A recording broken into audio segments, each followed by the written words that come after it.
My next guest is Dionne Cuffy Gatling. What's the word with you, brother? Dawgface, how you doing, man? Brother, it's an honor to have the opportunity to talk to you, brother. I wanted to have a more detailed, orientated conversation so that we can get at some truth. Because right now, Big Meech is on the run. I just found out that his lawyers filed a lawsuit against 50 Cent. So that's what's going on right now. That's breaking news going on right now. Okay. All Well, right. Most of that, what I'm hearing is coming from Stars. He's contractually locked in with Stars. Okay. There are rumors that Big Meech or Southwest T's first big payday in the game came from you. I want to know, how did you meet Big Meech and under what circumstances did you meet Big Meech and T? I met Big Meech in the early 90s. He come to town with a friend of mine, an older gentleman, KT. We were about the same age, so we just hit it off, man. We hit it off. We started getting money together. We moved our families down to Atlanta in the early 90s. So this is nothing new. We ain't have nothing. You know what I mean? So, really the D was little boy in the Right. So, when I got the to the loop, I'm telling, come on down here. I'm gonna put you on 10. And that's exactly what I did. Right. Is it true that you actually showed him the value or how to properly move or maneuver in the game, and that you put his first $1 million cash in his hand? Is that true? That's very true. Like I said, the didn't have nothing. So like I said, I put his game on 10. I'm the first to put $1 million in the hand, and the cried. And the exact words were to me was, been holding them back in the D. So that's a little known fact, because most people who are not from that era, they think that Big Meech left Detroit a millionaire already. They're under the impression that when he left because he had grew too big to be here. They don't understand that that's not what was happening. They don't understand that some of the bigger motherfuckers in Detroit were holding their nuts on Big Meech. So he migrated to the South because that was the best thing for him to do. No, Rick, the truth is, he was never that type of in the D. His money didn't come out of the D. His bread came out of the Lou, homie. And the real reason why the ran down south is so that when he did get on, he didn't have to show that real love to them PA who held him down forever. Right. And that's another little known fact, because when they talk about Big Meech and T and BMF overall in Detroit, they always stay on Southwest. They never talk about the contribution that the Puritan Ave or the PA or the Yay boys made in terms of initially holding him down, protecting him, and really kind of like helping him do what he do while he was in Detroit. Listen, homie, PA was his muscle. These were E-course, homie. Let's be real about this. So the PA was his muscle. So when the really got on, ran off on him for real. You feel me? Right. They ran down south on him. That's the truth. I got you. So listen, I have a series of questions, brother, and I want to do a timeline thing, because right now the whole world, they're kind of like focusing in on what Meech knew, what he didn't know, at what time did he know something, and we gonna cut all that short, homie. Okay. They've been playing all them games for the longest, hiding and ducking.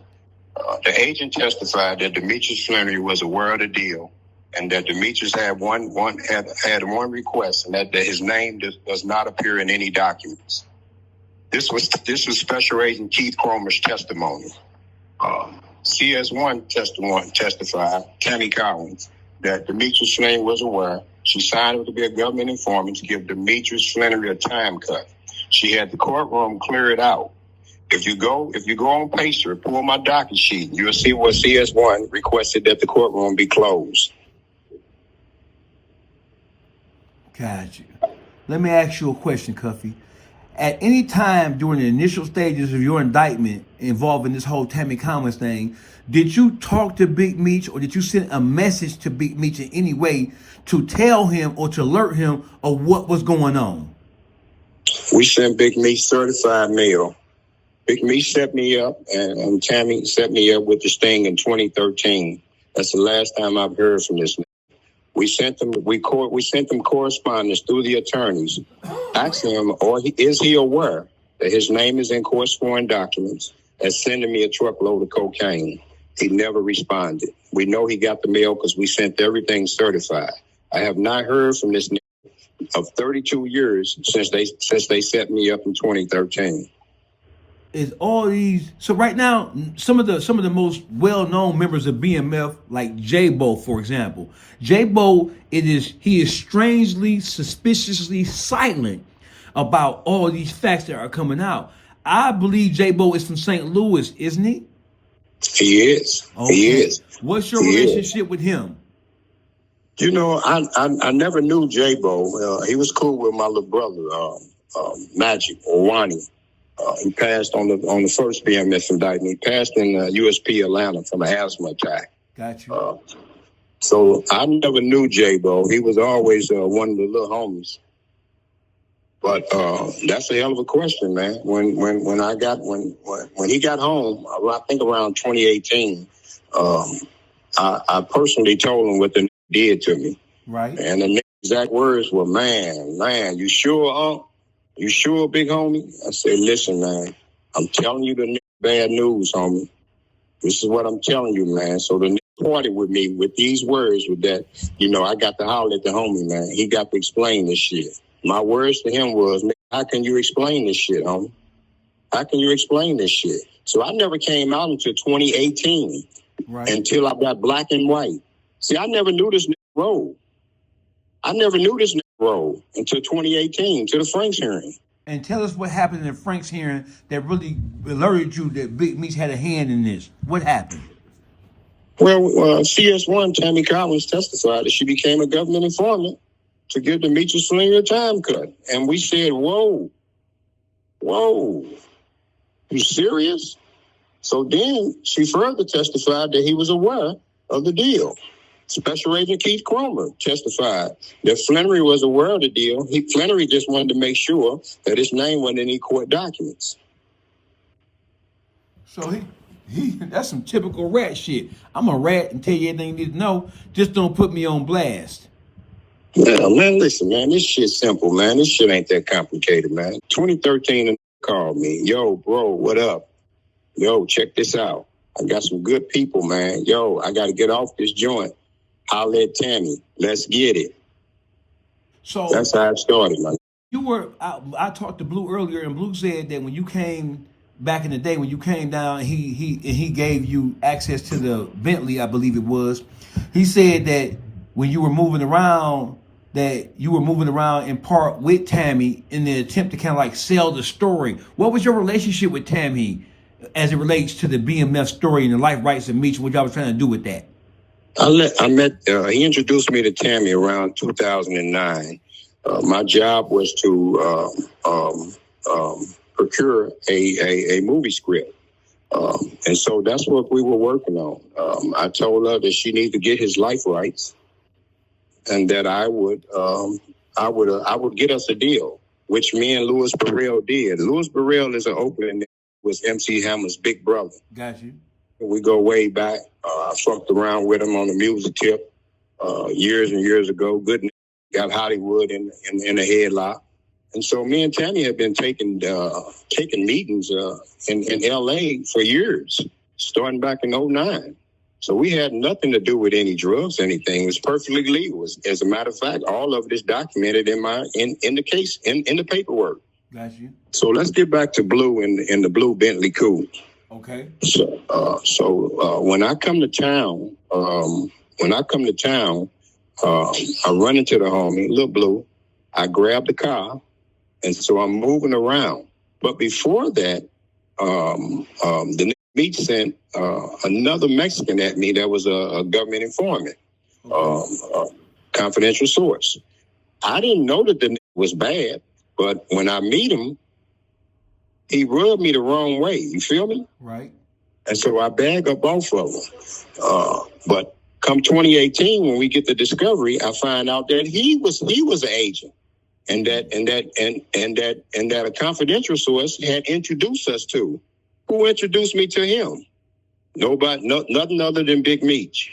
Nothing came out of that because he rubbed me the wrong way. He got to talking about who caused this, man. Is it paid for? So it just rubbed me the wrong way. Right. I didn't think he was a police or anything. I didn't think he was a police, but he was just weird. You feel me? Right. Weird. Fast forward to 2018. Got you. Fast forward to 2018. That's in the DEA 6 reports that a confidential source introduced me to that confidential source. Who was the confidential source? It can only be one person. The person who introduced you to him, and you know who introduced you to him. Yeah. So let me ask you a question, Cuffy. Why do you think, and this is an obvious question, and it may be a slow question for me to ask you, but I have to ask you nevertheless. It's part of my due diligence process, right? Why do you think that it is so hard for people who understand that these type of things happen every day inside the game? Why do you think they're having such a hard time grasping or understanding or accepting the fact that Big Meech didn't want to do that motherfucker 30 years?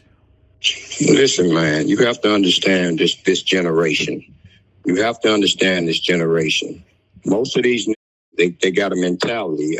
He didn't tell on me. You feel me? You got running around in every city now. This generation here running around with rats because they got a bag.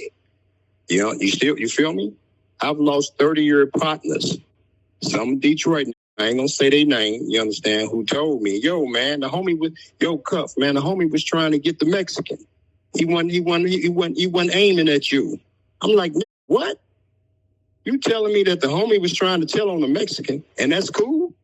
So you're dealing with a different generation, homie. Yeah. Why do you think Big Meech has not raised his voice to speak up for himself and to clear his own name? Why do you think he's using all these to come up and stand up and try to argue for him instead of standing up himself and answering this shit for himself? Hey, dog, check this out, homie. This shit is indefensible. You feel me? This shit is indefensible, homie. So this is what I told my crew and all the fellas that I rock with.